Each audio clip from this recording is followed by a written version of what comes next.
कभी कभी हमारी खदानें विभिन्न गलाओं से भरे व्यस्त बाजारों की तरह होती हैं। कुछ तस्वीरें ठीक हैं, लेकिन कुछ गलत हो सकती हैं। अवांछित इच्छाएं या गंदे स्रोत जैसे ये स्वामित्व स्रोत हमारी शांति को बाधित कर सकते हैं और हमें ऐसा महसूस करा सकते हैं कि हम नियंत्रण खो रहे हैं। बुद्धिज्म इन स्रोतों को शांत करने और सकारात्मक दिमाग बनाने के लिए सहायक मार्गदर्शन प्रदान करता है। यह एक चमकदार दीपक की तरह है जो हमें दिखाता है कि उन परेशानियों और शुभ चिंतकों को कैसे चुप कराया जाए और नकारात्मकता से मुक्त मन कैसे विकसित किया जाए। इस वीडियो में हम दिमाग में गंदे स्रोत को रोकने में मदद करने के लिए 10 तेजी से प्रेरित रणनीतियों का पता लगाएंगे। पाठ 1, सचेतनता। माइंडफुलनेस में बिना किसी निर्णय के वर्तमान क्षण पर पूरा ध्यान देना शामिल है। जब कर्तव्य में वृद्धि होती है तो उन्हें दबाने की कोशिश करने के बजाय वैराग्य की भावना के साथ उनका निरीक्षण करें। पहचानें कि वे आपके चरित्र के पहलुओं को परिभाषित नहीं कर रहे हैं। समय के साथ यह अभ्यास इन लोगों की शक्ति को कम कर सकता है। मन पर ध्यान केंद्रित करने का अभ्यास किसी की सांस पर ध्यान केंद्रित करने से शुरू होता है, जो जीवन की सबसे बुनियादी और सार्वभौमिक लय है। जैसे ही आप सांस लेते हैं और संदेह करते हैं, आप अपने दिमाग का ध्यान इस सरल कार्य पर लाते हैं, जिससे अतीत के पछतावे और भविष्य की चिंता दूर हो जाती है। यह अभ्यास आपको वर्तमान क्षण में स्थापित करता है। जब समावेशी या गंदे स्रोत में वृद्धि होती है तो माइंडफुलनेस हमें आवेगपूर्ण प्रतिक्रिया नहीं करना सिखाती है। इसके बजाय हमने इन विचारों को बिना किसी निर्णयात्मक प्रतिरोध के अवशोषित करना सीखा है। उन्हें मन के अस्थायी और सपाट पहलुओं के रूप में स्वीकार किया है। यह गैर प्रतिक्रियाशील अवलोकन इन वोटों को स्वाभाविक रूप से समय के साथ उनकी प्रभावित आवृत्ति को कम करने की अनुमति देता है। मन की परिपूर्णता अक्सर ध्यान के माध्यम से विकसित की जाती है। सबसे अच्छे पारंपरिक ध्यान में मन को शांत करना या सीधे टर्नों आशीर्वाद प्राप्त करना नहीं है। इसके बजाय यह दिमाग को वर्तमान में बने रहने के लिए प्रशिक्षित करने के बारे में है। ध्यान के दौरान जब आप अपने मन को आश्चर्यचकित होते हुए देखते हैं तो अपना ध्यान वापस अपनी सांसों पर केंद्रित करें। यह अभ्यास मानसिक लचीलेपन को बढ़ाता है, जिससे आप दैनिक जीवन में मन की पूर्णता को लागू करने में सक्षम हो जाते हैं, खासकर चुनौतीपूर्ण परिस्थितियों के दौरान। ध्यान के अलावा मन की परिपूर्णता को रोजमर्रा की गतिविधियों में भी शामिल किया जा सकता है। चाहे आप खाना खा रहे हों, घूम रहे हों या घर का चुनाव कर रहे हों, आप माइंडफुलनेस का अभ्यास कर सकते हैं। अपने भोजन का स्वाद, अपने पैरों के नीचे की जमीन का एहसास, वॉशिंग मशीन की आवाज, इन संवेदी विवरणों पर ध्यान दें। यह अभ्यास कार्य में पैसे को शांति और जागरूकता की गतिविधियों में बदल सकता है। नियमित माइंडफुलनेस अभ्यास से फोकस बढ़ाया जा सकता है, बेहतर स्वास्थ्य, तनाव कम हुआ और किसी के विचारों और भावनाओं की समझ में वृद्धि हुई। सबसे महत्वपूर्ण बात यह है कि समावेशी स्रोत के साथ आगे संघर्ष करते हुए माइंडफुलनेस इन अनुभवों को प्रबंधित करने के लिए एक दयालु और प्रभावी दृष्टिकोण प्रदान करती है। तो बौद्ध धर्म में समग्र रूप से मन की परिपूर्णता हमारे खेलों के प्रबंधन और परिवर्तन के लिए एक शक्तिशाली उपकरण है। यह हमें दयालुता और समझ के साथ खुद को पूरा करने के लिए प्रोत्साहित करता है, ये पहचानते हुए कि हम मरीजों और अभ्यास के साथ हमारे खेल से परिभाषित नहीं हैं। दिमागीपन हमें आंतरिक शांति और मानसिक स्वतंत्रता की ओर मार्गदर्शन कर सकता है। लिखना सुनो। लेखन आत्मचिंतन और परिवर्तन के लिए एक शक्तिशाली उपकरण हो सकता है। जब सहज विचार उठें तो उन्हें लिख लें। यह प्रक्रिया विचारों को बाहरी बनाती है, जिससे आप उन्हें सामने के परिप्रेक्ष्य से देख सकते हैं। यह आपको पैटर्न और ट्रिगर्स की पहचान करने में भी मदद कर सकता है, जिससे यह पता चलता है कि ये विचार क्यों आ रहे हैं। लेखन आत्म अभिव्यक्ति का एक रूप है जो हमें अपने विचारों को समझने और बदलने में मदद कर सकता है। यह हमारी आंतरिक दुनिया को बाहरी बनाने, हमारे विचारों और भावनाओं को एक मूर्त रूप प्रदान करने की एक प्रक्रिया है। जब और समावेशी या गंदा खेल एक उगता है तो इसे लिखें।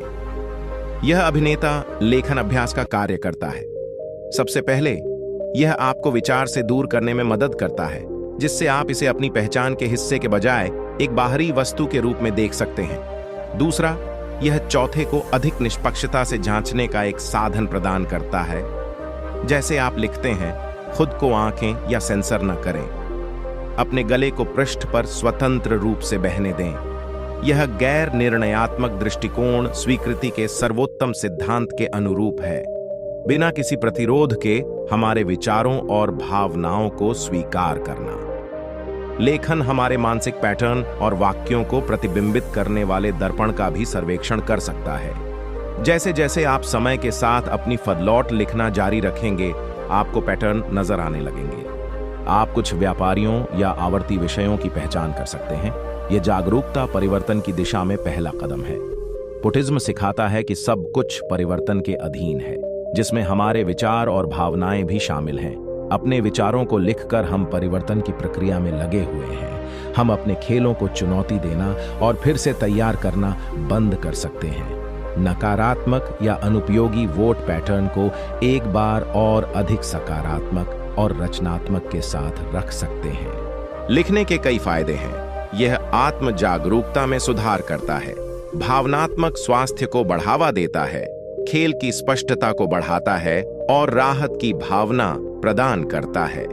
सबसे महत्वपूर्ण बात यह है कि यह समावेशी स्रोत के प्रबंधन और परिवर्तन में एक शक्तिशाली उपकरण हो सकता है। जब खदान धारकों और करुणा लेखन के साथ संपर्क किया जाता है और यह मानसिक स्पष्टता के रहस्यों और सर्वोत्तम मार्ग पर मुक्ति के लिए एक साधन के रूप में कार्य करता है। अपने विचारों को कागज पर व्यक्त करके यह समझ, स्वीकृति और अंततः कायापलट पाठ 3 संगीत के लिए एक मंच बनाता है। संगीत हमारी भावनाओं को प्रभावित कर सकता है और उभरते संगीत को सुनने से आपकी मानसिक स्थिति में बदलाव और नकारात्मक विचारों के चक्र को बाधित करने में मदद मिल सकती है।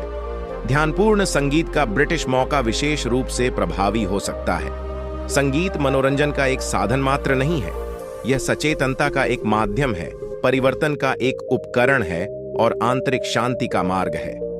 बौद्ध धर्म में संगीत को अक्सर ध्यान में एक विज्ञापन के रूप में उपयोग किया जाता है और लय और धुन को आकर्षक बनाने से मन को ध्यान केंद्रित करने में मदद मिलती है, जिससे विकर्षण कम होता है और शांति की स्थिति को बढ़ावा मिलता है। जब समावेशी स्रोत उत्थान, संगीत सुनना और सुखद विनाश प्रदान करना, अपना ध्यान इन स्रोतों से हटा दें। न्याय, हम ध्यान के दौरान अपनी सांसों में मन की परिपूर्णता लाते हैं। हम संगीत सुनने वाले अभिनेता के लिए भी मन की परिपूर्णता ला सकते हैं।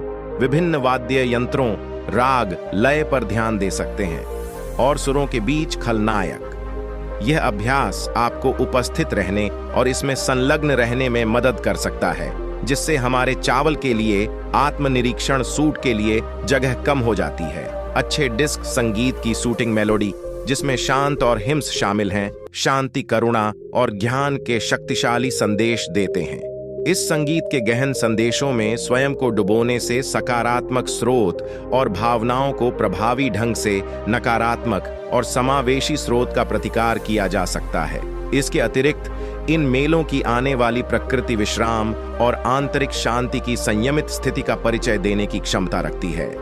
संगीत को अपनी दैनिक दिनचर्या में शामिल करने के लाभ: हमारा घोषणा पत्र, यह मूड में सुधार कर सकता है, तनाव को कम कर सकता है, एकाग्रता बढ़ा सकता है और कल्याण की भावना को बढ़ावा दे सकता है।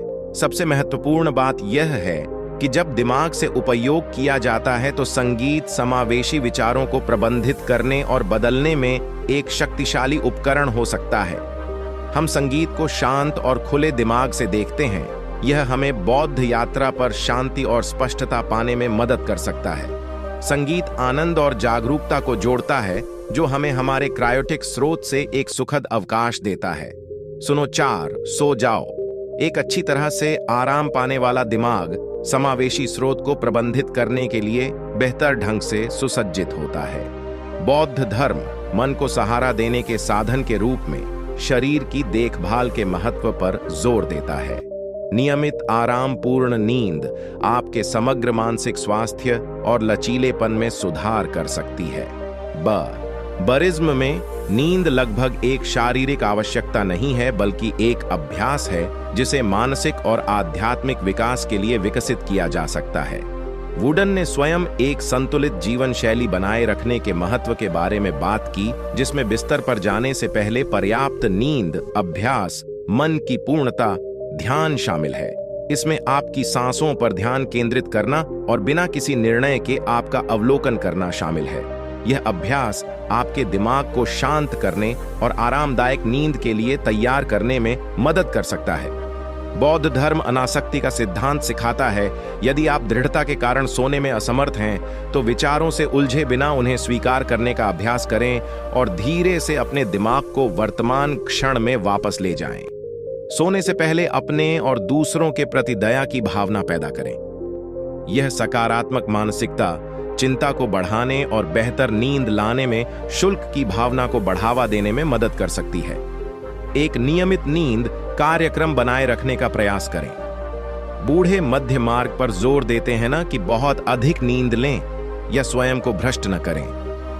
नियमित नींद का पैटर्न आपके शरीर की आंतरिक घड़ी को विनियमित करने में मदद कर सकता है और आपकी नींद की गुणवत्ता में सुधार कर सकता है। याद रखें, नींद हमारे जीवन का एक महत्वपूर्ण हिस्सा है और हमारे मानसिक स्वास्थ्य में महत्वपूर्ण भूमिका निभाती है। इन सर्वोत्तम प्रथाओं को अपनी नींद की दिनचर्या में शामिल करके आप अधिक आरामदायक और सचेत नींद का अनुभव बना सकते हैं। इससे उनके समावेशी स्रोत की धाराओं को प्रबंधित करने और कम करने में मदद मिल सकती है। पाठ 5, चलना। वॉकिंग मेडिटेशन एक सामान्य सर्वोत्तम अभ्यास है। सचेतन रूप से किया गया कार्य गतिशील ध्यान का एक रूप हो सकता है जो आपको वर्तमान गति में वापस लाता है और हमारी सहायक शक्ति से एक रास्ता निकालता है। वॉकिंग मेडिटेशन माइंडफुलनेस को अपनी दिनचर्या में शामिल करने का एक सरल तरीका है। अपने हर कदम पर ध्यान दें, अपने पैर के जमीन को छूने की अनुभूति और अपने शरीर के हिलने की अनुभूति पर ध्यान दें। इससे आपको वर्तमान क्षण में जमीन पर टिके रहने में मदद मिल सकती है। अपनी सांसों से अपने कदमों को प्रेरित करना। उदाहरण के लिए, आप उपचार के दौरान 2 कदम उठा सकते हैं और पूर्व उपचार के दौरान 2 कदम उठा सकते हैं। इससे रचनात्मक लय में मदद मिल सकती है जो आपके दिमाग को केंद्रित रखती है। जैसा कि आप आशा करते हैं, अपने आसपास के रंगों, ध्वनियों और गंधों का निरीक्षण करें। यह आपका ध्यान समावेशी खेलों से हटाकर अपने आसपास की दुनिया की ओर मोड़ने में मदद कर सकता है। यदि आप अपने मन को आश्चर्यचकित करते हुए देखते हैं, तो अपने आप को आंकने के बिना इसे वर्तमान क्षण में वापस लाएं। कामकाजी ध्यान आपके दैनिक जीवन में मानसिक परिपूर्णता विकसित करने का एक व्यावहारिक और सुलभ तरीका हो सकता है। चलने की क्रिया पर ध्यान केंद्रित करके आप अपने दिमाग को वर्तमान में रहने और समावेशी स्रोत की शक्ति को कम करने के लिए प्रशिक्षित कर सकते हैं। याद रखें, किसी भी कौशल की तरह मन की पूर्णता के लिए अभ्यास की आवश्यकता होती है। इस पथ का पता लगाते समय अपने आप पर धैर्य रखें। पाठ 6, नकारात्मक निर्णयों को चुनौती दें। बुद्धिज्म हमें करुणा और समझ के साथ खुद से संपर्क करना सिखाता है। जब आप स्वयं को अपने विचारों का मूल्यांकन करते हुए पाते हैं या स्वयं इन निर्णयों को कठोर चुनौती देते हैं, अपने आप को याद दिलाएं कि हर कोई अवांछित विचारों का अनुभव करता है और उन पर हमारी प्रतिक्रिया ही वास्तव में मायने रखती है। नकारात्मक निर्णय अक्सर समावेशी स्रोत की शक्ति को बढ़ा सकते हैं। इन निर्णयों को चुनौती देकर हम उनके प्रभाव को कम कर सकते हैं और स्वास्थ्य देखभाल मानसिकता को बढ़ावा दे सकते हैं। यह तब पहचाना जाता है जब आप नकारात्मक निर्णय ले रहे हों। अपनी आत्मा के पैटर्न के बारे में जागरूक होना उन्हें बदलने की दिशा में पहला कदम है। अपने आप को उसी समयबद्धता और समझ के साथ पेश करें जो आप एक अच्छे दोस्त को देते हैं। याद रखें, हर किसी के मन में अवांछित विचार होते हैं।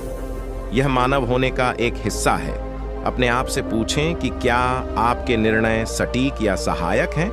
अक्सर हमारे निर्णय तथ्यों के बजाय धारणाओं या डर पर आधारित होते हैं। एक बार अपने नकारात्मक निर्णयों को सकारात्मक में बदलने का प्रयास करें। उदाहरण के लिए, सोचने के बजाय मुझे ये विचार नहीं करने चाहिए, आप कह सकते हैं कि अवांछित विचार आना सामान्य बात है। मैं चुन सकता हूं कि मैं उन्हें कैसे जवाब दूं।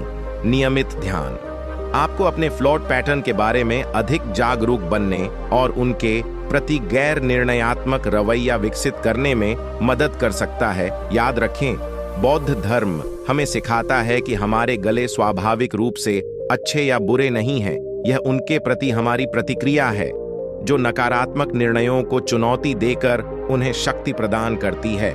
हम अपना परिवर्तन कर सकते हैं। हमारे खेल के साथ संबंध और एक अधिक शांतिपूर्ण दिमाग बनाएं। 7 से कम फोकसिंग। कभी कभी जितना अधिक हम गले को दूर धकेलने की कोशिश करते हैं, वह उतना ही मजबूत हो जाता है। इसके बजाय ध्यान केंद्रित करने का प्रयास करें। इसमें आपके मानसिक फोकस पर विचार करना, अपने परिवेश, अपने शरीर और पर ध्यान देना शामिल है। आपकी संवेदनाओं के फोकस में यह बदलाव अक्सर समावेशी आत्मा की स्वाभाविक रिहाई का कारण बन सकता है।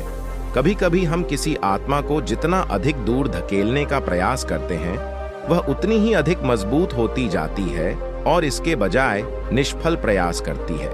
इसमें आपके मानसिक फोकस को व्यापक बनाना, आपके परिवेश, आपके शरीर और आपकी संवेदनाओं को ध्यान में रखना शामिल है।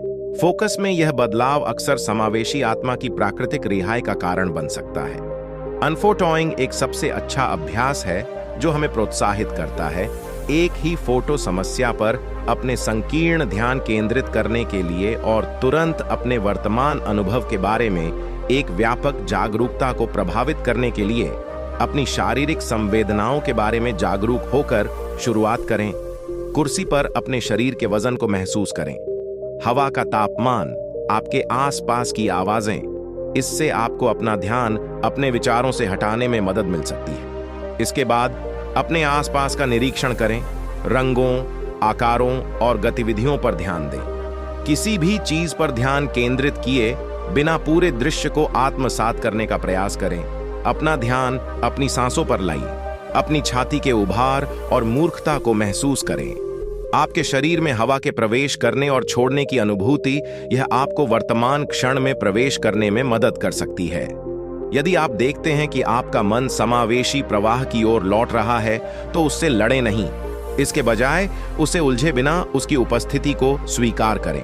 याद रखें, लक्ष्य सौते को खत्म करना नहीं है, बल्कि इसके साथ अपना रिश्ता बदलना है। जिम अपना ध्यान वापस अपनी शारीरिक संवेदनाओं और परिवेश पर केंद्रित करें। हर बार जब आप ऐसा करते हैं, तो आप अपने दिमाग को फोकस के साथ ऊपर जाने के लिए प्रशिक्षित कर रहे होते हैं। घुसपैठिए स्रोत पर अपने फोकस को व्यापक बनाकर घुसपैठिए स्रोत को प्रबंधित करने के लिए अनफोर्सिंग एक शक्तिशाली उपकरण हो सकता है। आप इन विचारों की शक्ति को कम कर सकते हैं और अधिक शांतिपूर्ण दिमाग बना सकते हैं। पाठ 8 इसके बारे में बात करते हुए, पर्यटन मूल्य, सांचा और समुदाय, समर्थन और ज्ञान के स्रोत के रूप में। यदि आपको लगता है कि आप बुक करने के इच्छुक हैं, तो किसी विश्वसनीय मित्र, गुरु या आध्यात्मिक मार्गदर्शक के साथ अपने अनुभव साझा करने पर विचार करें। वे संबंधित सलाह और आश्वासन प्रदान कर सकते हैं। अपने खेल और भावनाओं के बारे में खुलकर बात करना समावेशी वोटों के प्रबंधन में एक शक्तिशाली उपकरण हो सकता है। किसी ऐसे व्यक्ति को ढूंढें जिस पर आप भरोसा करते हैं और जिसके साथ आप सहज महसूस करते हैं। यह कोई करीबी दोस्त, परिवार का सदस्य, गुरु या आध्यात्मिक मार्गदर्शक हो सकता है। यह महत्वपूर्ण है कि यह व्यक्ति समझदार हो, आलोचनात्मक न हो और रचनात्मक प्रतिक्रिया देने में सक्षम हो। अपने विचारों और भावनाओं के प्रति खुले और ईमानदार रहें। याद रखें, असुरक्षित होना ठीक है। हर किसी के पास चुनौतियां होती हैं और मदद मांगना ठीक है। उनकी संभावनाओं और सलाह के प्रति खुले रहें। वे कुछ अलग बिंदु पेश कर सकते हैं जो आपकी स्थिति को एक नई रोशनी में देखने में आपकी मदद कर सकते हैं। अपने विचारों पर चर्चा करते समय सोच समझकर, वास्तव में और ईमानदारी से बोलने का प्रयास करें और उनकी प्रतिक्रियाओं को ध्यान से सुनें। यदि आपके समावेशी विचार महत्वपूर्ण संकट पैदा कर रहे हैं या आपके दैनिक जीवन में हस्तक्षेप कर रहे हैं, किसी मानसिक स्वास्थ्य पेशेवर से मदद लेने पर विचार करें। वे इन स्रोतों को प्रबंधित करने में मदद के लिए रणनीतियां और उपचार प्रदान कर सकते हैं। याद रखें, समावेशी स्रोत के साथ अपने संघर्ष में आप अकेले नहीं हैं। दूसरों तक पहुंचकर आप समर्थन पा सकते हैं। अपने बल को प्रबंधित करने के लिए नई अंतर्दृष्टि प्राप्त करें और प्रभावी रणनीतियां विकसित करें। सुने 9 सकारात्मक सोचें। बौद्ध धर्म सकारात्मक मानसिक स्थिति के विकास को प्रोत्साहित करता है। नकारात्मक विचारों का सामना होने पर प्रेममय समयबद्धता और करुणा की तरह सचेत रूप से अपना ध्यान सकारात्मक विचारों पर केंद्रित करें या सकारात्मक प्रतिज्ञान का पाठ करें। सकारात्मक सोचें। बौद्ध धर्म सकारात्मक सोच की शक्ति पर जोर देता है। यह प्रेमपूर्ण दयालुता और करुणा जैसी सकारात्मक मानसिक अवस्थाओं के विकास को प्रोत्साहित करता है। ये केवल अमूर्त अवधारणाएं नहीं हैं, बल्कि व्यावहारिक उपकरण हैं जिनका उपयोग रोजमर्रा की जिंदगी में हमारे दिमाग और धारणा को बदलने के लिए किया जा सकता है। जब नकारात्मक या अनहलसन स्रोत का सामना हो तो सचेत रूप से अपना ध्यान सकारात्मक स्रोत पर केंद्रित करें। यह आपके और दूसरों के प्रति प्यार और दयालुता का खेल हो सकता है या कृतज्ञता और संतुष्टि का खेल हो सकता है। आप सकारात्मक पुष्टि भी कर सकते हैं, जो कि आप अपने आप को दोहराते हैं, जैसे कि मैं शांति में हूं या मैं प्यार और दयालुता से भरा हूं। इस संबंध में सचेतनता का अभ्यास भी उस क्षण में पूरी तरह से मौजूद रहकर फायदेमंद है। आप बिना किसी निर्णय के अपने स्रोत का निरीक्षण कर सकते हैं और जो नकारात्मक या अनुपयोगी हैं, उन्हें छोड़ सकते हैं। याद रखें, यह नकारात्मक स्रोत को दबाने या उससे बचने के बारे में नहीं है, बल्कि उन्हें स्वीकार करना है और फिर अपना ध्यान अधिक सकारात्मक और संपूर्ण स्रोत वाले वोटों पर केंद्रित करना चुनें। यह एक ऐसा कौशल है जिसे विकसित होने में समय और अभ्यास लगता है, इसलिए अपने आप पर धैर्य रखें। अपने आप को सकारात्मक प्रभावों से घेरें। जो लोग आपका उत्थान करते हैं, ऐसी गतिविधियां जो आपको खुश करती हैं और जो वातावरण शांतिपूर्ण है, यह सकारात्मक दिमाग बनाए रखने की दिशा में आपकी यात्रा में बहुत मदद कर सकते हैं। बौद्ध धर्म में सकारात्मक सोचने का मतलब सिर्फ आशावादी होना नहीं है। यह एक लचीले, दयालु और बुद्धिमान मन को विकसित करने के बारे में है। यह हमारे आसपास की दुनिया में खुद को देखने के तरीके को बदलने के बारे में है और सबसे महत्वपूर्ण बात यह है कि यह महसूस करना है कि हमारे पास अपने विचारों को चुनने की शक्ति है और फिर ऐसा करके हम अपनी खुशी पैदा कर सकते हैं। पाठ 10। विकृत सोच ने माना कि विचार हमेशा वास्तविकता के सटीक प्रतिबिंब नहीं होते हैं। पूतिवाद हमें माया या धर्म की अवधारणा के बारे में सिखाता है। कई नकारात्मक स्रोत या चर्चाओं या गलत धारणाओं के आधार पर इसे पहचान कर हम इन दक्षिण से अलग हो सकते हैं और उन्हें देख सकते हैं कि वे वास्तव में क्षणिक हैं और जरूरी नहीं कि यह सच हो। यह समझना महत्वपूर्ण है कि हमारा दिमाग कभी कभी रचनात्मक हो सकता है। यह एक कथा है, वह परीक्षणों से बहुत दूर है। उदाहरण के लिए हम इसकी व्याख्या कर सकते हैं कि कोई व्यक्ति क्रोध या अरुचि को शांत कर देता है, जबकि वास्तव में वे केवल अपने स्वयं के स्रोत में व्यस्त हो सकते हैं, इसलिए चिंताएं होती हैं। ये गलत व्याख्याएं नकारात्मक स्रोत और भावनाओं को जन्म दे सकती हैं। इसे पहचान कर हम इन बिंदुओं से अलग होना शुरू कर सकते हैं और उन्हें देख सकते हैं कि वे वास्तव में क्या हैं, क्षणिक और जरूरी नहीं कि सच हों।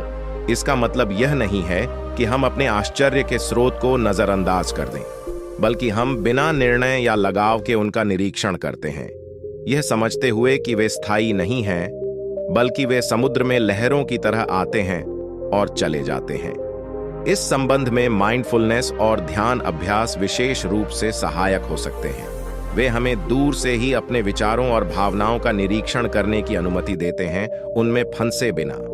हम अपने खेलों को केवल स्रोत के रूप में देखना सीखते हैं, पूर्ण सत्य के रूप में नहीं। इसके अलावा बौद्ध धर्म में सही दृष्टिकोण या सही समझ का अभ्यास चीजों को हमारे व्यक्तिगत पूर्वाग्रहों और चर्चाओं से मुक्त होकर देखने के लिए प्रोत्साहित करता है। इससे हमें अनसुलझे विचारों पर काबू पाने में मदद मिल सकती है और अपने आसपास की दुनिया में अपने बारे में अधिक संतुलित और यथार्थवादी दृष्टिकोण विकसित करें। इसलिए विकृत सोच एक सामान्य मानवीय अनुभव है, लेकिन बौद्ध धर्म की शिक्षाओं के माध्यम से हम इन चर्चाओं को पहचानना और उन पर काबू पाना सीख सकते हैं, जिससे अधिक शांतिपूर्ण और सामंजस्यपूर्ण दिमाग बन सकता है। हमारी सेनाओं को प्रबंधित करने और बदलने की यात्रा को याद रखें। यह एक प्रक्रिया है, न कि गंतव्य। अपने आप में धैर्य रखें और बडर्स के शब्दों को याद रखें। हम जो सोचते हैं वह अभ्यास और दृढ़ता के साथ बन जाते हैं। आप अपने विचारों को अधिक सकारात्मक और शांतिपूर्ण स्थिति की ओर निर्देशित करना सीख सकते हैं।